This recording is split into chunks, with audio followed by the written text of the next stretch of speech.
There we are. We are back, REALMigos, and we got a special guest tonight, Monica Church. Nice to meet you finally. Hey, how's it going? Did you lose It's your audio? fantastic. So No. you, no, do I have audio? You did. You're good. You're good, man. I'm good. Okay, good. I don't know what's going on. I got weird audio today. Monica Church, welcome to the channel. You are a YouTube sensation, over 1.5 million subscribers on your main channel. You got real estate channels, vlog channels.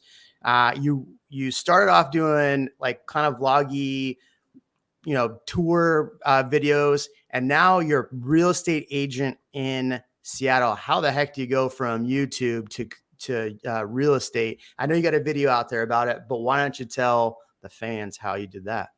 Yeah, it's funny. I feel like every real estate agent's like, why would you do that? I'm trying to do the opposite. But for me, I started my channel when I was like 13. I'm 28 now, so that was 15 years ago. And at the time, it was just videos about, beauty and fashion and like growing up, getting ready for school. And oh, hello, Michelle. Nice transplant from Austin. Good to have you in Seattle. So yeah, did it for a long time, grew a lot of subscribers from that kind of content, then found myself at around 25 being like, okay, I can't keep making these videos. Like it's very immature and I don't have like direction or, being a professional in something. So I bought my first house in 2019 and I really enjoyed the process. And then I was just kind of sitting down with some friends, we were watching TV and they were like, oh, maybe it was like HGTV or something like that, and they were like, oh, you'd be a really good real estate agent. And I immediately was like, what? No, I wouldn't. There's no way. And I think in my head, it was because it was a very scary idea because I had never worked for anyone, never had a client facing sort of job, anything like that. And so I kind of was like, no, I can't do that. And then to be perfectly honest with you, I saw someone else I knew in my personal life get their real estate license. And then I was like, oh, if they can do it, I can do it. And then I started studying and here we are, became an agent. And yes, haven't looked back. It's been fun, but also stressful at times. Yeah, haven't looked back, stressful at times. I feel the stress every day. So you've been in what 2 years now, right? Mm-hmm.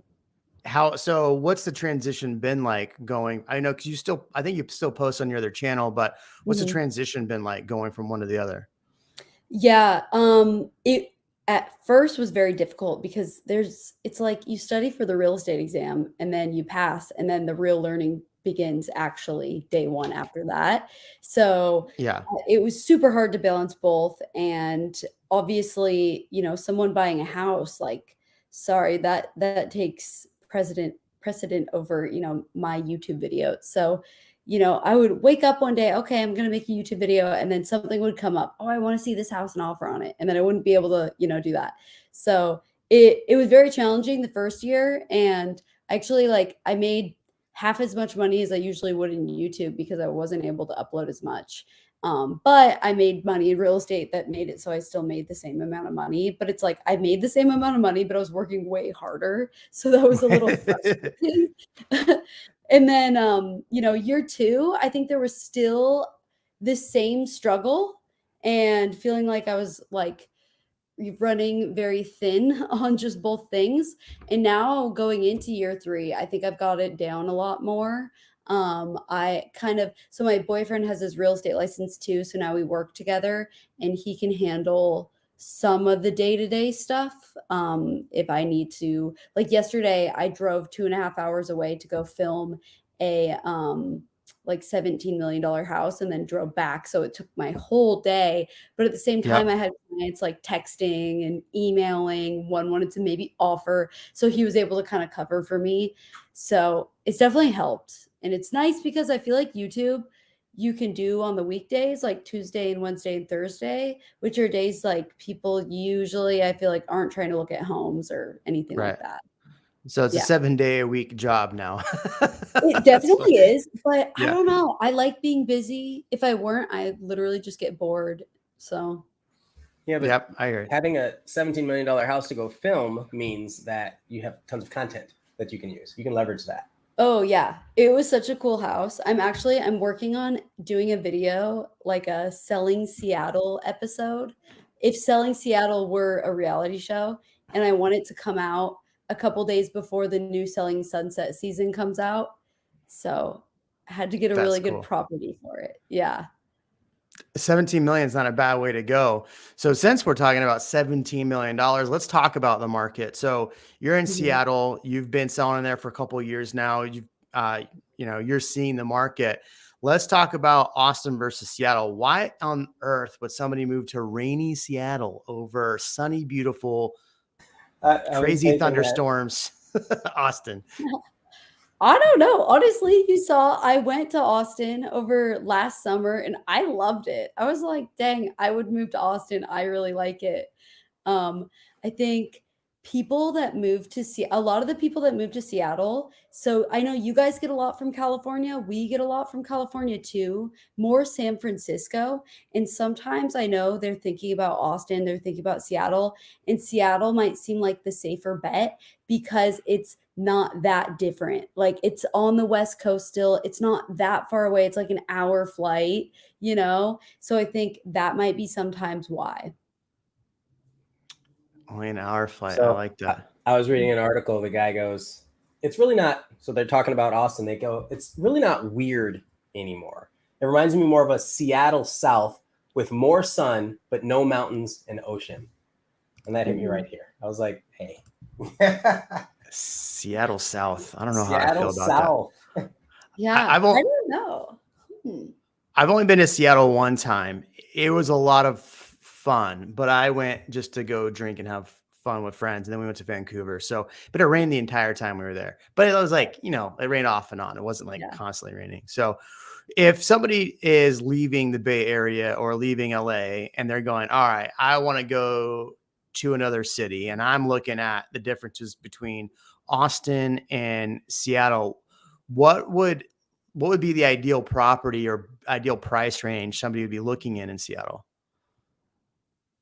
Well, I guess it depends. I think a lot of first-time home buyers, maybe they're a single person, they don't want a lot of maintenance. Maybe they're making good money in tech, been in it for a couple of years. A lot of those people, I feel, end up in townhomes, and those are usually, you can get one with like no parking and it's like 1,000 square feet for like maybe $650,000. And then you can get like a bigger one in a good part of town that, kind of gets you everything you want. And that'll be more like $1.1 million. Now, is 1.1 that downtown though? Like downtown, or is that So Seattle further is out? funny because we have our downtown that's really pretty small. People don't like living downtown in Seattle. I don't know how it is for Austin, but especially I feel like the only people I know that live downtown are people that are transplants actually, because they just don't know yet that downtown's not really the move. And any person that's from Seattle, they'll be like so taken aback. They'll just be like, "Wait, that person lives downtown?" Like it's just kind of a weird thing. Personally, I don't mind. I like downtown, but that makes me weird in Seattle. I get a lot of flack for it. for living downtown or wanting to be downtown. What's Yeah. interesting is like, so Austin has our downtown, and then we have, so that there's a lot of condos down there, but if you're Mhm. going to be down there, you're kind of, same note, right? You might get a one spot, but you're looking at 650 to about 1.1 million, 1.3. If you want a nice 2-2 condo downtown, Yep. you're almost $1,000 a month HOA, and then you're paying 2 million maybe. But there are a lot of properties like 70 Rainy. I just had a client buy one for like 750, and it was just like a one bedroom with a Mhm. one bedroom. So really it sounds like comparing prices, they're pretty much the same. It's like, do you want to live in Seattle or do you want to live in Austin, because the prices are going to be fairly close if you're Yeah. downtown. But a lot of people live south of downtown or just north of downtown, and so we have 78704, the Zilker Park area. Yeah. It's beautiful area. Sure you were there when you came to town. Yes. If I had, so I'm out in Dripping Springs, so I'm about 30 minutes outside of Austin right Mhm. now. But if I were to move back in Austin, it would be that area right there. I'd bite the bullet and buy the $3 million house for sure. Yes, I loved that area. And I think when I say something like a townhouse in a good part of town, I'm thinking that 787. Wait, sorry, what was it? So that Zilker Park, 7704. Zilker Park. Yeah. 787 part. That Yeah. Zilker Park, that kind of area. The comparable areas in Seattle would be these neighborhoods that are, it's like a 7-minute drive to downtown, right? But they are separated, but they're super close, and you would still call it very central Seattle. For us, that's like Queen Anne, Capitol Hill, Ballard, Fremont. Those are our neighborhoods, but we don't in Seattle really talk about things in a zip code way. But I know it's really popular other places. But here's what I'll say. I actually think your guys' housing is more expensive. I was comparing because I got a really good handle on like, oh, Travis Heights. It's like very similar to like Laurelhurst in Seattle. And comparing the prices and stuff, I was like, Central Austin is so expensive. Yeah. It's so expensive. And Seattle, those same neighborhoods for what you get, they might be a little bit less. But then it changed, but they're still expensive homes. They'll still maybe be like 1.5 or something, you know? But then where it gets different between the two, I think, is in Austin, you can really spread out and then it gets significantly cheaper. In Seattle, as you spread out, it doesn't really get that much cheaper because we don't have a lot of area to spread out. You know, there's water on one side, there's lakes on the other. And so, well, and I think that's part of why it gets really expensive when you're downtown Austin. The population density, like we're super dense here. Where Seattle, you have already spread. Austin, we still have a lot of room to grow, but the people that want to live downtown, like you said, they're there. They're already there. And if you want to get a house, you're fighting for what's already existing. Yeah. How are you guys with like zoning? Are people able to, you know, buy a big lot, build a DADU, all that stuff? Yes. So what's happening a lot right now in Zilker Park, Travis Heights area, and then on the east side of Austin, what's happening is a lot of these developers are coming in and they're buying up a lot. I mean, geez, I remember selling in 2019 a killer lot and it was, you know, probably a quarter of an acre for $350. And what they'll do is they'll do an A, B unit on it. And then, so you have the A unit, like $1 million, the B unit, 700. So you see a lot of the east side, for lack of better words, gentrifying with that. And then but on the flip side of that, you see a lot of the people when you use the word gentrifying in Austin on the east side, you have a lot of people getting priced out, and then property taxes are going up. So that's one thing I want to talk about is property taxes. So they really increase property taxes so that a lot of these people live on the east side. So they pretty much have no choice but to sell. Because imagine paying 20 grand a year in taxes, just property taxes, and no income. That's so crazy. Yeah. Like as a homeowner here in Seattle, I don't feel that change all that much. I've owned here for 4 years, and I think my property taxes maybe have jumped a total of $200, maybe. You guys, it's like a totally different ball game, and your tax rate's higher, right? Ours is around 1%. You had the same market spike during the I can say COVID years, during the COVID year, you had the same market spike, right? Yes, it totally, same market spike. Today, you know, year over year, we're down like 10%. I don't know how you guys are, but yeah. And it's going to recover, but you know, it just will take a little bit. Yeah, we're down. Well, if you actually go to the peak to now, we're down like around 20%. If you look at the year over year numbers, we're down, what is it? 15% just came out for last month.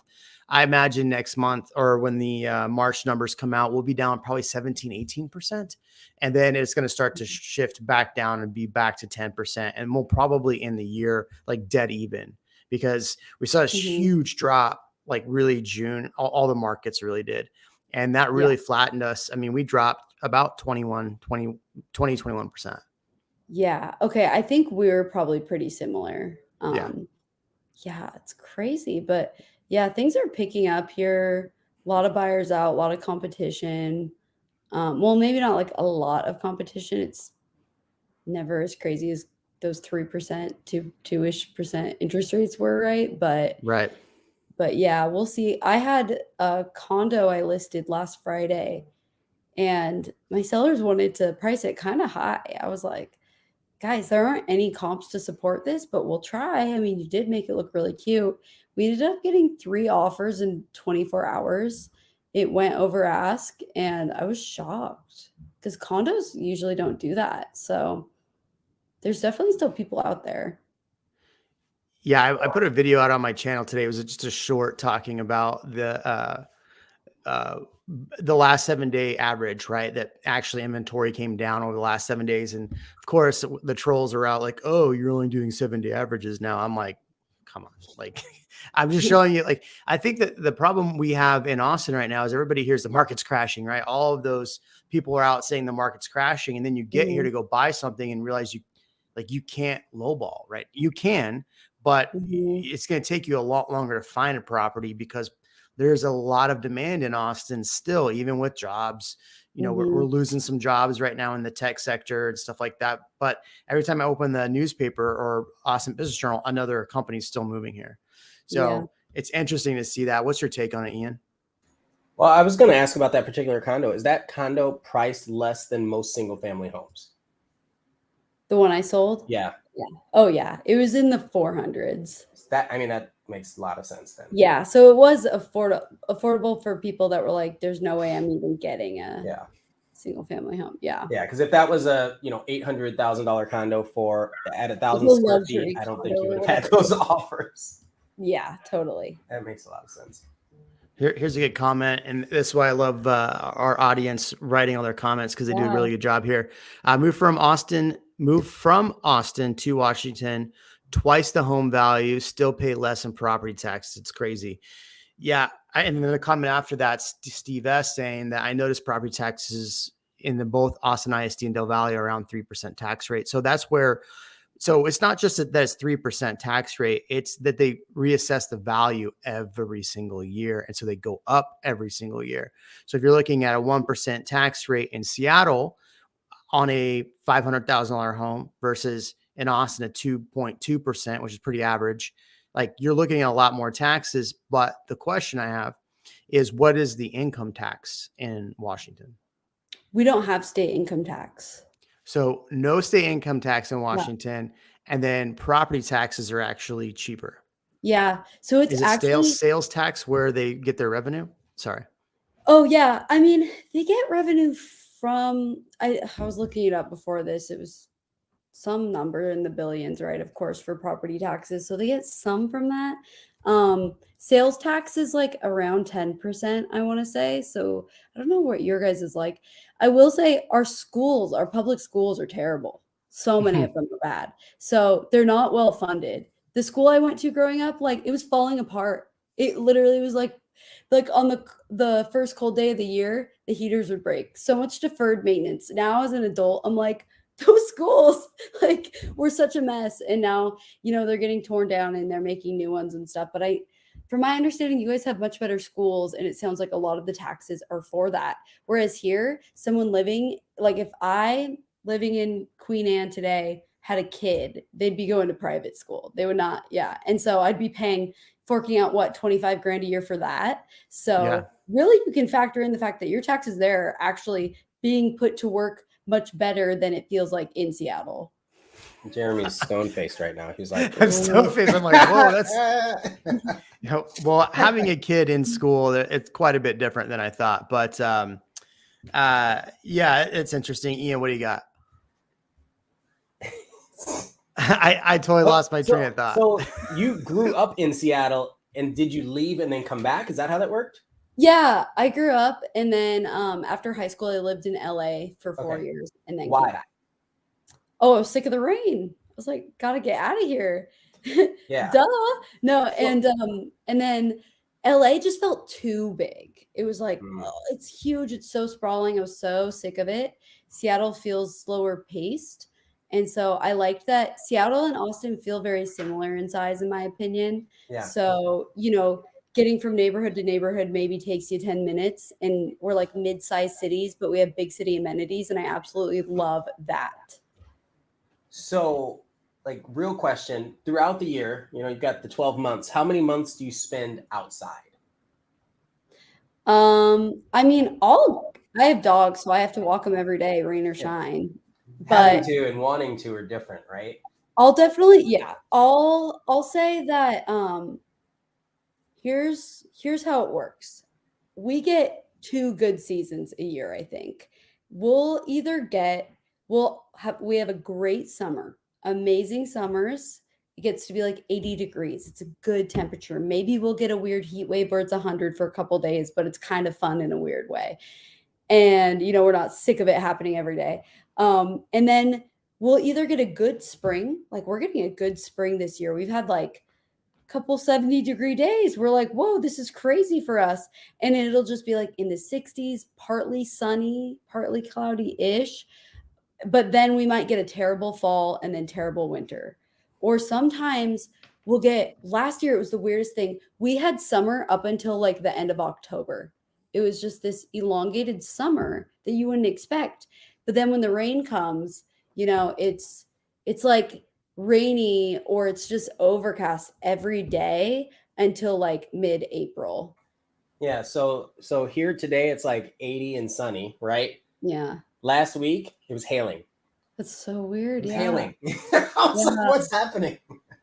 Yeah. So we get that sort of thing. And then, so we're not, I know Jeremy said, a lot of people say that Austin is humid, but I'm guessing they haven't lived in Seattle because Austin is not that humid. Houston is humid.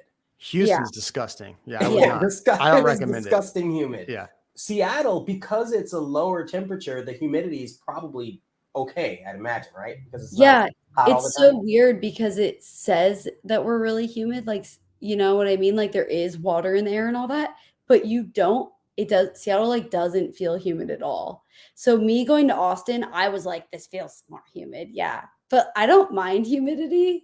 Yeah, but it was also 102.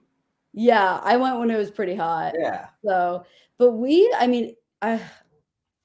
it almost never feels humid in Seattle. So I know some people, they just hate feeling sweaty and they can't deal. But I'm always cold and I hate it. So I like Austin because like I want to be warm. I don't care what it takes.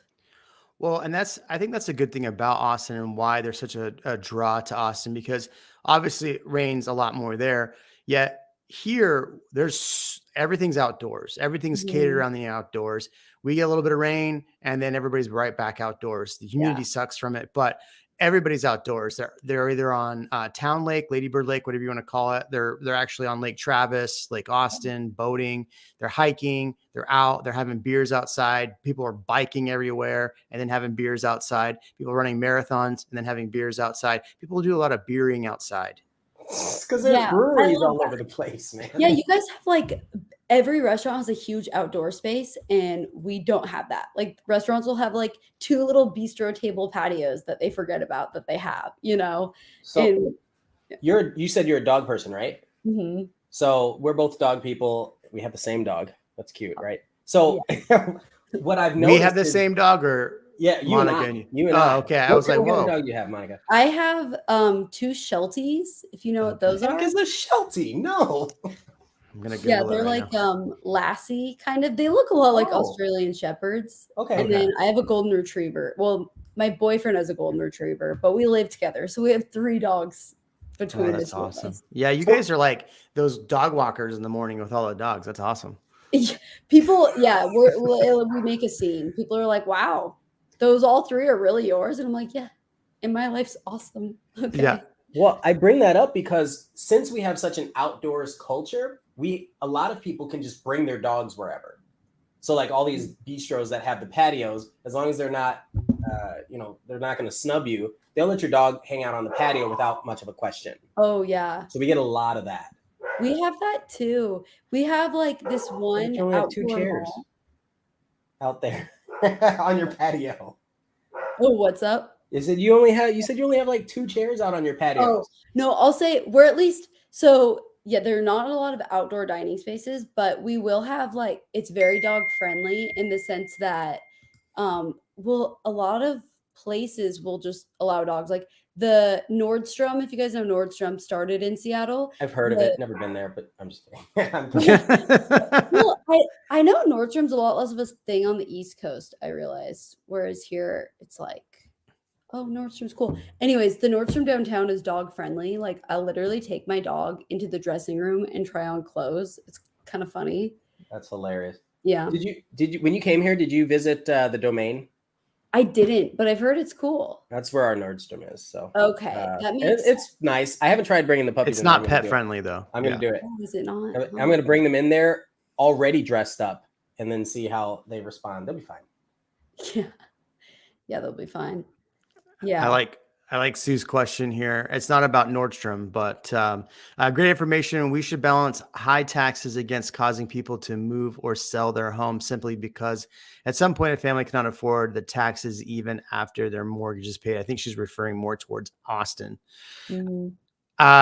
But then there's a balance. If you're going, like, if you want schools, Monica says schools aren't as good or rated the same. So you have that. And then Steven says, all we need is legal maple leaves and all the Pacific Northerners will come flooding in. That's funny. Oh, it's not legal there. That's funny. Why is that funny?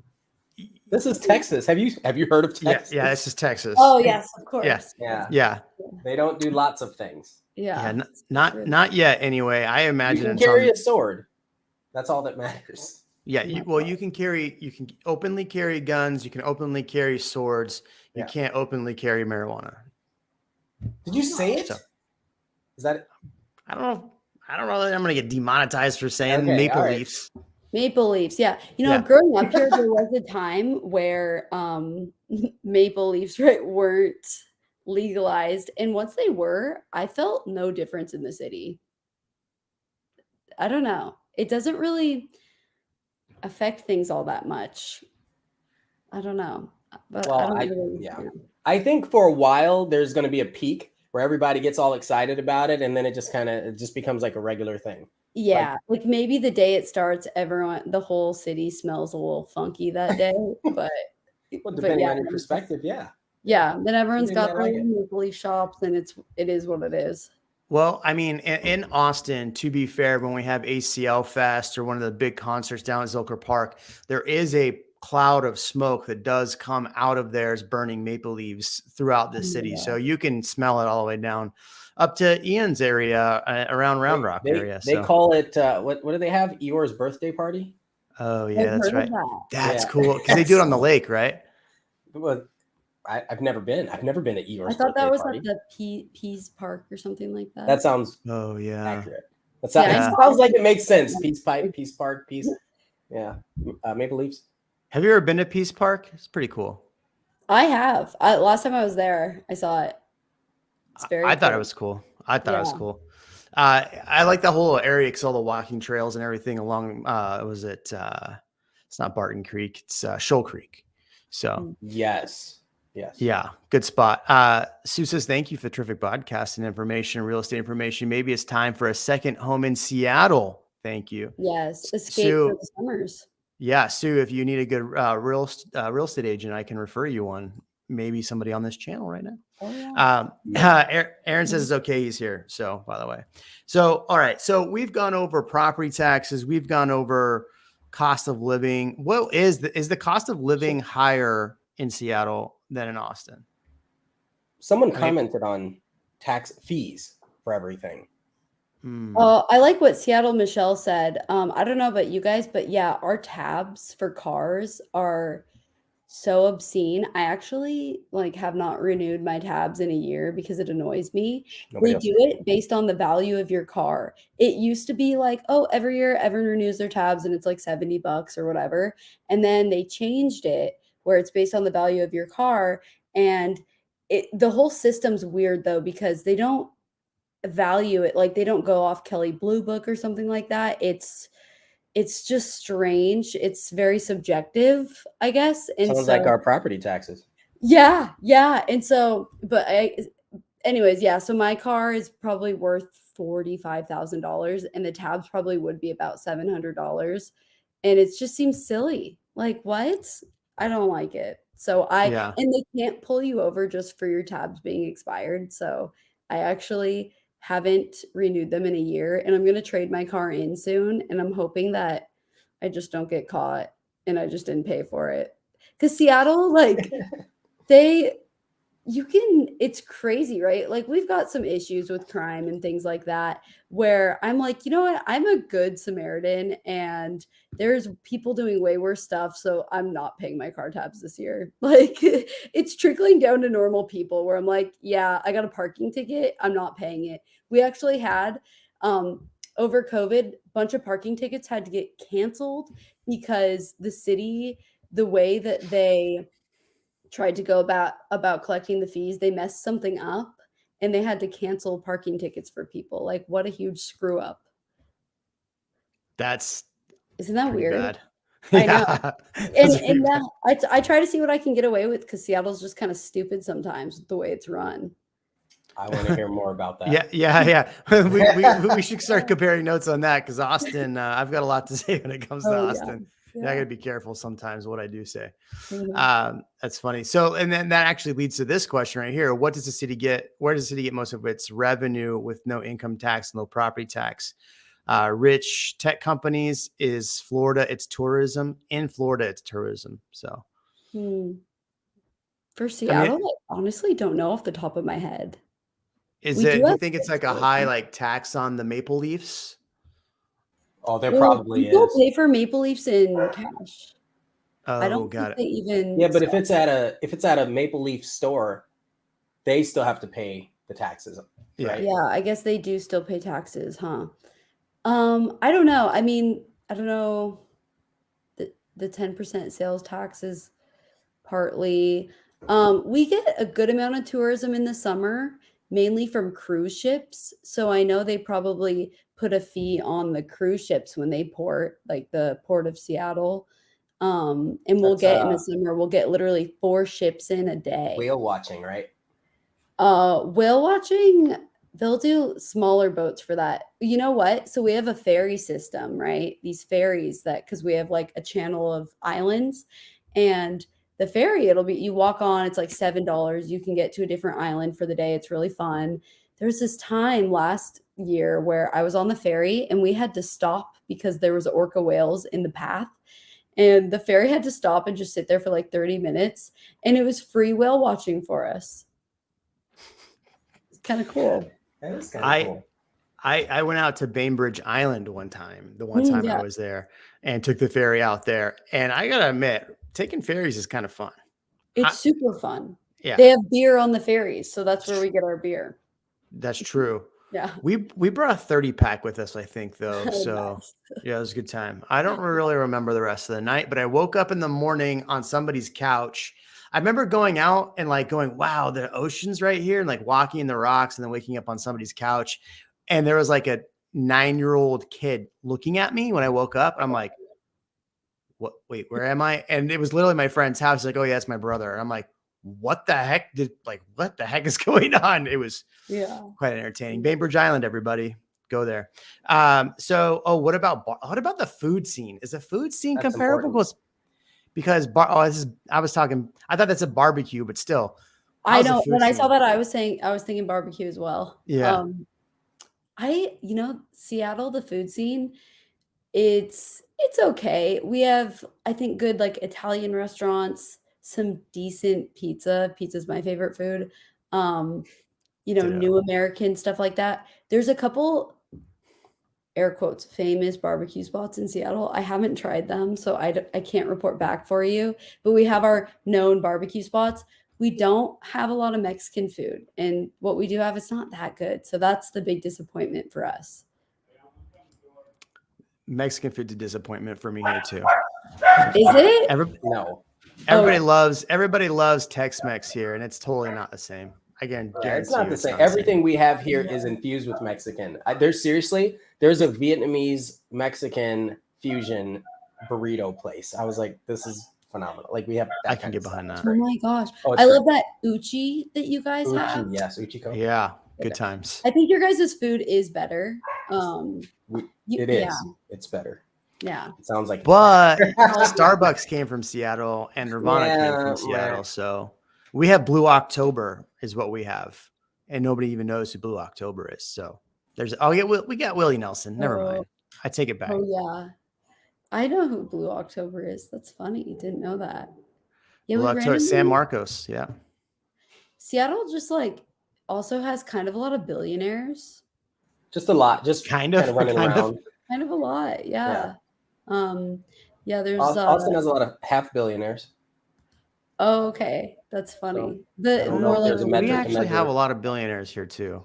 Yeah. We have a lot of very wealthy people here. I've seen, I went to, my buddy Matt took me to Millionaire one time and they had like this diamond ruby, like it was a most wild scene. It was in an airplane hangar. They were showing off jets and then there was like 5 or 6 like high-end cars. Like there was a Cullinan, a couple different Lambos, somebody had a McLaren, and then I think it was a GT3, and then I'm a car guy. Anyway, so but they were just doing this thing just to get all these like really wealthy people together. I'm standing there talking to this guy who sold like $250 million worth of Tesla stock. He's like, oh yeah, I sold all my Tesla stock, made $250 million. I'm talking to this guy who did this. I'm like, this is amazing. So yeah, we have a lot of wealthy people in Austin. Interesting. Okay. Question for you with the wealthier people. I mean, do they like spending their money on fun, flashy things? Because here in Seattle, a lot less of that. People are out here wearing like Costco jeans and like being very, very private and hush hush about it. Yeah, that's exactly how a lot of my wealthier clients are. Okay. A few of them like are a little showy, but like they're not like overly showy at all. Everybody's pretty like, I feel like Texas is more like down to earth. Okay. Yeah, it's Cabela's all over the place. Yeah. That's what they're shopping Unless you're in Dallas, Dallas does feel like LA to me.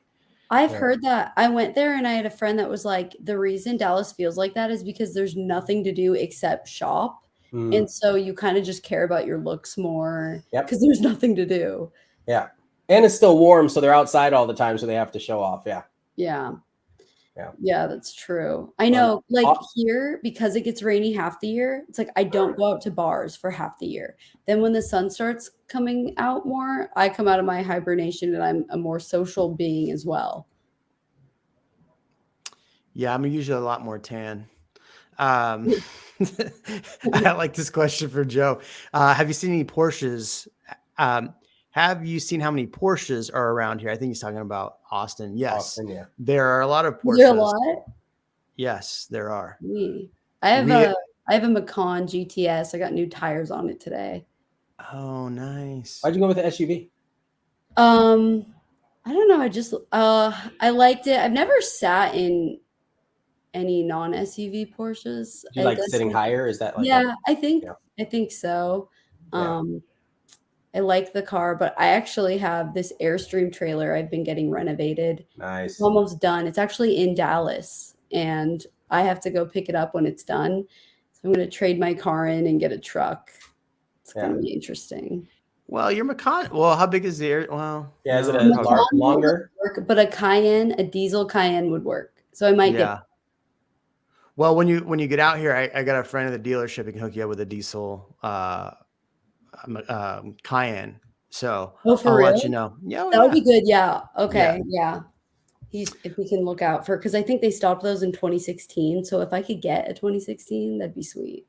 Yeah. So the guy to talk to North Porsche is Alex. That's my guy right there. Talk to Alex.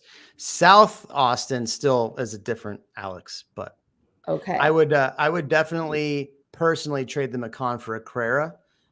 They are way too much fun. They're not as fun as Ian's. Can't bring your trailer anywhere. You didn't hear. I know. I heard her. No. All right. So off the Porsche game. Well, so I thought you had a Model Y. I don't know why I thought. Well, my boyfriend has a Model Y, so I drive that a lot too. Yeah. Got it. Okay, that makes sense. The Macan, I like the Macan too.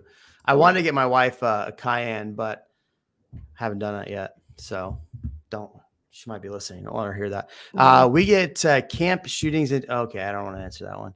There was another question that was really good on here, though. Where was it? It was your boy Well, hold on. Raj. The fires. I'm curious about the fires. Oh, yeah, I just sold a house to a firefighter in Seattle, and, yeah, homeless encampments, they'll Camp start shootings. fires when it's cold, and then the fires will Oh, and they they're very spread. irresponsible fires, so it Mm. costs the city a lot of money to, like, put it out, and it's just a mess, yeah.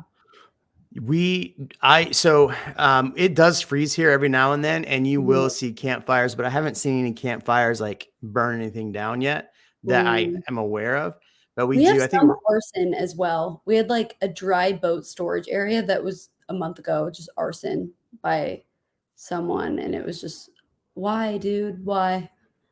we had that. There was a bar in near Zilker that Mhm. somebody was just like throwing like fire bombs into trash cans and stuff, and they threw it into the trash can next to, I forget what bar it was, but it was like a historic bar, and it burned the whole bar down. Oh my gosh, that's And that was horrible. about 3 months ago, 4 months ago. Wow. Yeah, it's a bummer.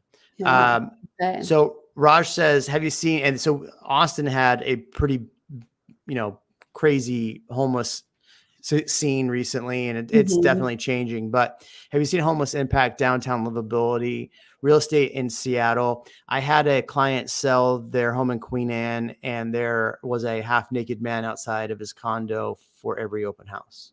This must have been Lower Queen Anne. Upper Queen Anne does not really have that, just for the fact that it's a hill and people don't wanna walk up the hill. Isn't that crazy? We don't. Um, but yes, downtown in Lower Queen Anne has definitely been impacted by that, and Belltown. I had a condo I listed in Belltown, and it took a while to sell because people are just like, "I don't wanna live in Belltown." And the thing is, you know what? During the day, you walk around and you're really fine. There are people on drugs, and it's a nuisance, I would say. And you do have to watch your back just in case. We're not talking maple leaves either. We're not. We're talking Yeah. fentanyl. So get this. Really? Wow. Yes. So the city of Seattle, there was this thing in the news 5 years ago. There was no fentanyl. And then so far this year, they have found 1 million pills of fentanyl. 1 million. So it's definitely the whole drug epidemic issue is part of our problem. And yes, downtown Seattle real estate, Lower Queen Anne, Belltown all have struggled with prices and appreciation for that for sure. But other spots, not so much. Yeah, a lot of that has to do with our southern border and here in Texas as well. Mm, A lot of that stuff's coming across right now. yeah. Yeah, so I would say, I mean, what do you think, Ian, as far as like Austin and the homeless um, epidemic, pandemic, Mhm, however you want to label that, the mhm, unhoused situation? I What do think you feel? I think what I'm noticing is that there are a lot less encampments than there were 2 years ago. Mhm. That's the thing that's kind of relevant today to people who are coming here from elsewhere, right? Because I remember there was a time where you'd park, not even park, you'd stop at a light and someone would run out. And if they're not fighting, literally fighting in front of you, then they're trying to like clean your car or they're doing something. So that's the kind of stuff that it's like, oh man, it's kind of rough, right? Get out of the street, please. Um, and mhm, then there were tents all along the side of every major intersection, and so mhm, that's down a lot. mhm, It is down a lot. I remember going to dinner with a client who was, let's just say, very high up in Google, and we went to this steak restaurant, literally in downtown Austin. This was right before we voted Ian to reinstate the camping ban, and he was like floored. He was like, "I can't believe Austin. They would do this to Austin." Like he was just like I thought this was such a beautiful city. It's changed since then. It's definitely gotten better, but yeah. I will never forget. And Ian's right. City Hall, literally, like the sidewalk. There's nobody on the sidewalk, but the moment you were off the sidewalk, it was like there was no space between the tents. You couldn't walk your family, for example, down the street. You'd have to walk around or out into the street in some places. Yeah, for sure. Yeah. And I get it. I mean, in that situation, they were people were squeezed into that spot. So it was unfortunate, man. It was really rough. What about, I have to ask this question. I think it's a good one. Other than pro sports and the best thing about Seattle is no venomous creatures, other than black widows, no poisonous snakes. So are there poisonous? Anything. Yeah. So, will something poke you poisonous? How about that? Yeah, no, just black widows and brown recluse spiders. There's those too. Those are everywhere. Those are bad. Otherwise, I mean, orca whales are the biggest thing you'd worry about now. Yeah, don't every once in a while, someone does get attacked by a mountain lion in like the area. We have them. They don't come around people a whole lot. Yeah, they only do here if they're hungry, and I think it's a whole chain of climate issues or something. People say where they're hungry now, and like eat humans, but they don't want to. I have no idea. But yeah, no, we don't have like any scary bugs or anything. We had to take our boat out last week for the first time in the new year, and at the marina there was a millipede straight out of Jurassic Park, straight out of King Kong, the movie with Jack Black. That thing was this big. It was huge. I've never, and with a big old red head, I'd never seen one quite like that. Ooh. Outside of a movie. That was creepy, and that is poisonous. Oh my gosh! It was poisonous too. Oh yeah, yeah. Those I've seen one about probably 8 inches. Yeah, and when they pop out at you, man, it's measurement. You're like, oh, are you serious? Yeah, they're super poisonous. Well, the rattlesnakes are the big one here. Oh, really? Yeah, I remember one of my neighbors said, "Oh, we found a rattlesnake," and I'm like, "Oh, I should probably check my yard for rattlesnakes." Yeah. So, and I said back to Greenbelt, so I'm going around looking around. I had a shovel in my hand, and I was walking around, and I was like done. I'm like, "Oh man, I'm done." Good. I walked the yard, and my son had he was like 2 at the time, had one of those little wheelbarrows that you can push as a kid.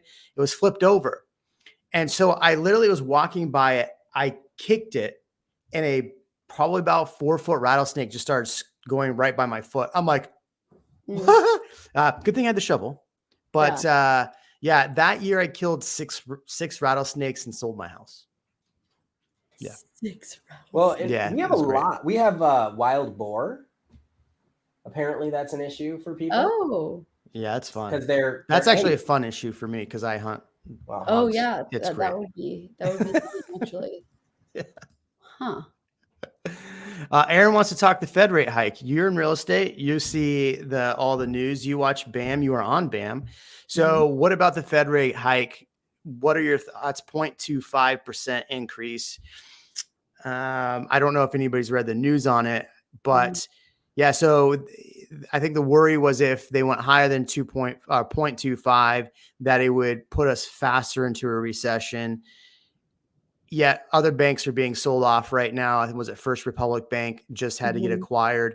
Interestingly enough, a lot of people sold their stock at First Republic Bank that are in the House and in the Senate. It was pretty interesting. I just read that article. But anyway, so what are your thoughts on the rates going up? What do you think that's going to do for the housing market over the next few months? Oh my gosh! Such a loaded question. It is. I think it's so difficult because I don't know. There's like the logical things like, oh, it goes up 0.25%. It might slow down home sales. I mean, if people lose more jobs, honestly, like we're same thing, seeing people like losing their jobs, but it's not really affecting home buying all that much. My brother works at Amazon. He lost his job and then they just offered him a different job at Amazon like a month later. And so it's like people are losing their jobs and then they're finding other jobs. There's still jobs to be had, but it's a weird situation, of course.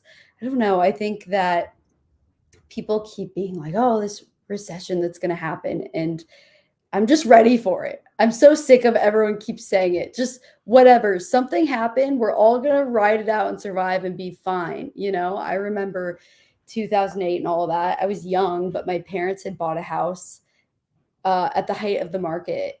and then everything came crashing down. They hadn't sold their other house yet. And then, so they just held on to it barely and like rented it out. And we lived in the other house. And, you know, eventually 10, 11, 12 years later, whatever it was, I sold their house last year and it had still appreciated. We loved living in it. And they sold the other one too for a bit of a profit, but they had to hold on to it for like 10 years. And it's just like, I don't know. I don't think they would do anything different. We liked living in that house, and everything ended up appreciating eventually. And I don't know, I think it's like, I think some of it's the psychological tug of, we have to stay in this house. We can't move, right? Yeah, Because we know it'll appreciate, but it'll take a long time. yeah, true. And then there's also people are a lot more financially savvy, or I'm assuming, being presumptuous, but I I agree. think that there's been enough news and movies and just stuff where people are like, okay, this happened, let's not repeat it. Mhm. Let's do what we can to be ready if it comes back around again, right? And that impacts all ages. That impacts the millennials and the boomers that were both around during the 2008 situation. And even though it's a different situation, the point is a lot of people are very familiar with that. And I would imagine that many have prepared in some fashion.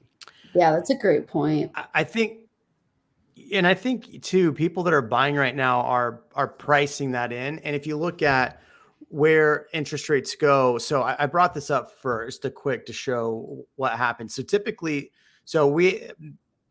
these post a little bit differently, but as of today, and this is April 24th. I don't think that's right.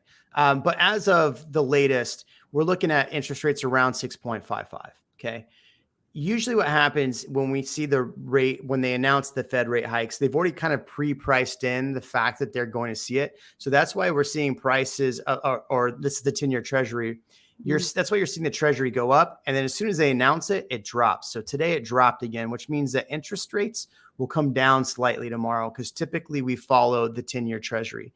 Now, I'm not saying rates are going to continue to fall, but you will see rates start to come down a little bit from 6.55. I imagine tomorrow they'll probably be like 6.52, 6.53.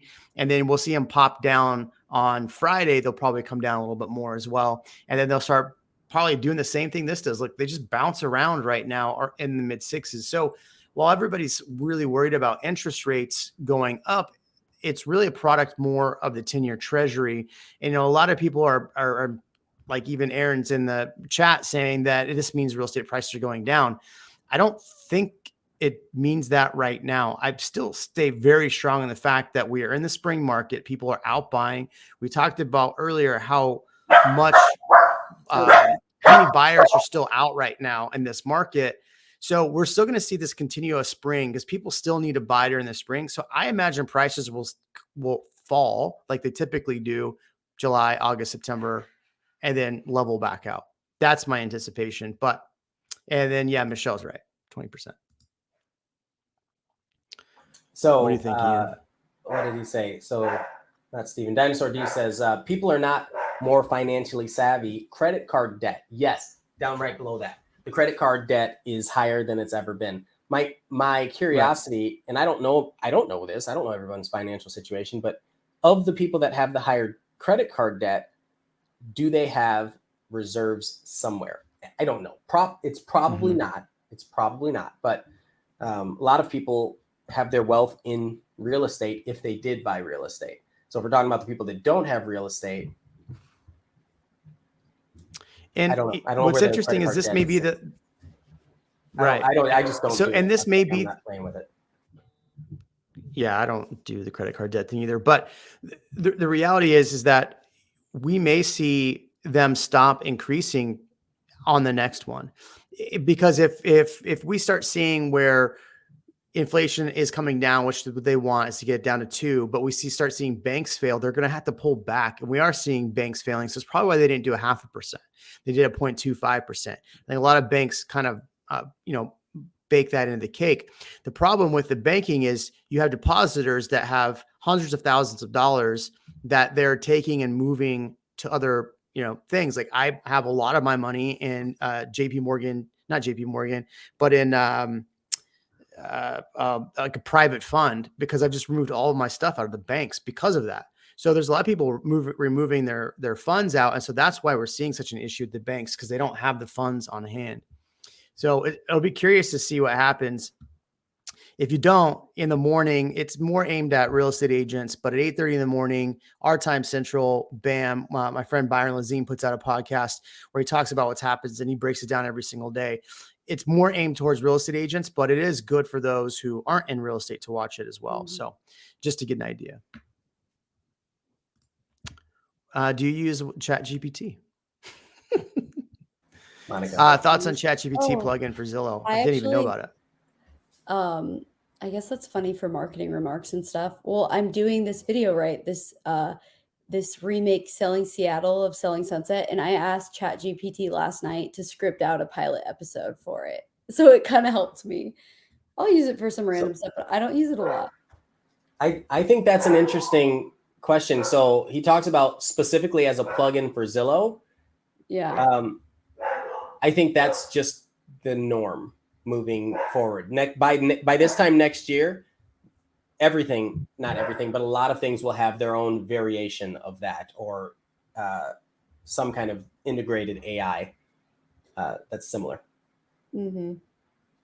At least on the real estate side, I've used it quite a bit. So like our brokerage just announced the same thing for all of our websites. So we have, and it's not based on OpenAI, at least I don't think it is, but we have that integration now. And so every real broker agent has effectively the same thing that Zillow has with ChatGPT in their websites.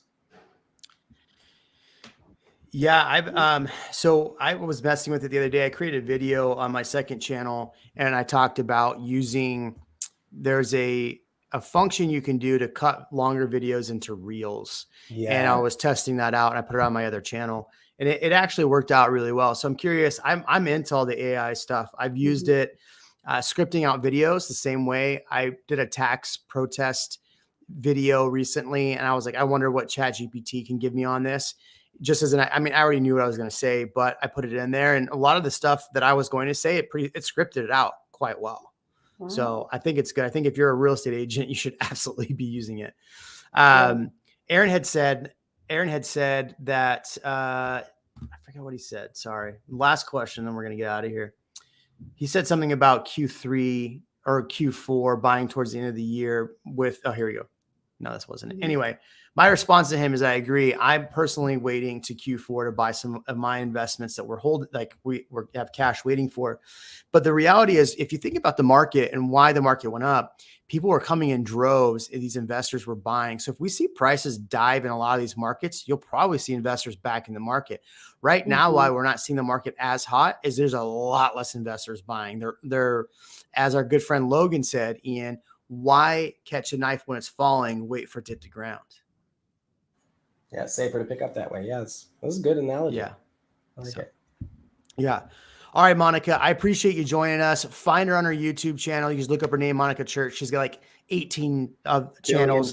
Find her on, you can find her on Instagram as well. She's got a really cool video coming out. You want to tell us more about it? The Selling Sunset? The Selling Seattle here. I can give you guys a sneak peek. I made a little cut on my phone. I might be able to. Oh, yes. Let me see if it'll kind of show it. Okay. Hold on. So this is what I filmed yesterday. Let me make sure. Okay, yeah, you guys can see this pretty well. Let me turn this up. All right. Okay, yeah, we can see it. Sneak peek. Here we go. Let me press play.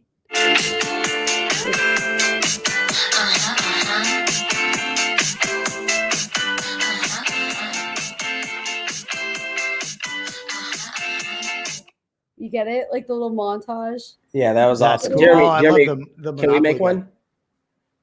You guys should totally make one. Yeah, we should totally do that. Yeah. So I'm so excited. It's going to be hilarious. I'm going to need to buy a couple suits though. And I'm going to need a stylist and we can do it because I'm a polo and pants guy. That's it. Well, that works for Austin and maybe that sells it even better. Well, yeah, ChatGPT gave me like my script saying like that oh, I'm moving to Seattle from LA. I was a realtor there. And so then I was like, oh, that's funny. Maybe I'll do something where at first I'm dressed up a lot and I'm like, Seattle's not very fashionable. I'm going to change it. And then I show up somewhere and all the realtors are like so casual. And I'm like, oh, maybe I won't. Like, maybe it's time for me to get a North Face. Yeah. I love that. That's Something funny, yeah. Jeremy's dress and me in a black dress, my Porsche in a black dress. You would not want to see me get out of that thing. I'll tell you that.